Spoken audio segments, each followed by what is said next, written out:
I'd been meaning to investigate. His face told me that he was cold and miserable. "Wear a coat, silly," I murmured. I had inherited my mother's horror of seeing someone not dressed for the weather. The young man hesitated for a moment. He turned toward a large pine tree outside Sparkle's store, and I laughed because it looked as though he intended to walk into the tree itself, his hands plunged in his pockets, like a child entering Narnia. He turned back, his hands visible again and bereft of gloves. He was a lost soul in the snow, and briefly his eyes seemed to meet mine. "I know him," my brain said, and then he loped away, turning eventually at Wood Street. A thought lingered at the edge of my consciousness, something elusive and distant, and my Uncle Zoltan's face shimmered before me for no reason at all. I sighed, putting the boy and my uncle out of my mind. I pulled away from the curb, wondering what Erik Wolf would get me for my birthday, now that the cat was out of the bag. I really would be happy with an evening of kisses, since that was how we tended to spend our evenings anyway.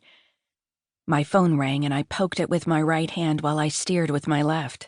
Then I grabbed it and put it against my right ear. "Hello?" "Aniska," said my grandma's voice. "Did you find something good?" She meant for tomorrow's Christmas party at the tea house. We were hosting no fewer than 14 holiday events before Christmas Day, and tomorrow's was for the employees of a local medical group. Yes, something awesome. We want to celebrate medicine, right? I found little stethoscopes that can go on cupcakes, and first aid kit business card holders. We can put the tea house cards in there, and then they can use them at work. "Good. Your mama and I did the Christmassy part, and we'll use the white Christmas tea set with holly berries and greenery edges." "This was supposed to be our day off, Grandma. We've got back-to-back events tomorrow." Yes. Now we are all done. Your parents will go see a movie, and Grandpa and I will be home with Netflix. Do you want to come over? I make pulkholt and dumplings. Sounds good. But I think Erik is coming over tonight. Ah, the wolf. Always lurking around my little lamb. There was laughter in her voice, though. She had come to terms with Erik Wolf's unlucky surname by reading his tea leaves and determining that he was actually a shepherd who dressed as a wolf to catch wolves. That, she said, was the nature of police work. "Yes, he lurks and I like it. Your lamb is safe if he's around." "Yeah, okay, see you in the morning." "I wouldn't turn down some purkholt. If you have leftovers, Erik would like that too."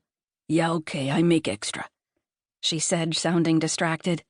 "Grandma, are you watching TV?" No, just a show on Netflix. Grandpa and I are on season 3. We keep trying to stop, but then something happens and we have to watch one more." I stopped at a light, a winking red eye in the flurry of snow. "You're binge-watching, Grandma. That's what they call it, binging on Netflix." "No, just to the end of this season, as our little treat. Then we stop and play cards or something." I laughed. "Good luck with that. See you, Grandma. Enjoy the show." I set the phone aside and watched my own show as I drove.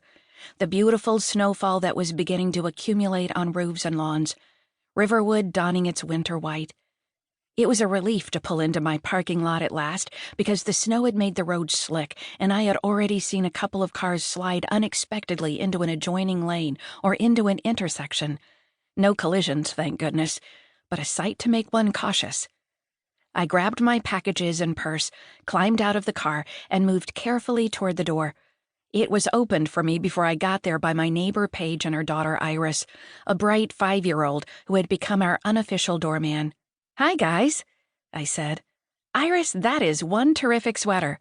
It was, a bright blue number covered with white reindeer joined together by their spectacular antlers.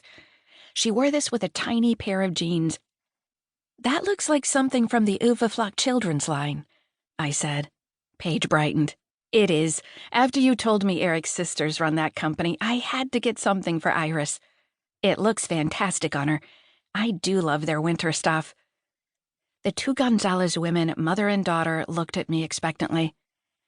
"What's going on?" I said. "Can we watch you open your package? It's just so big. We've been dreaming about what could be inside."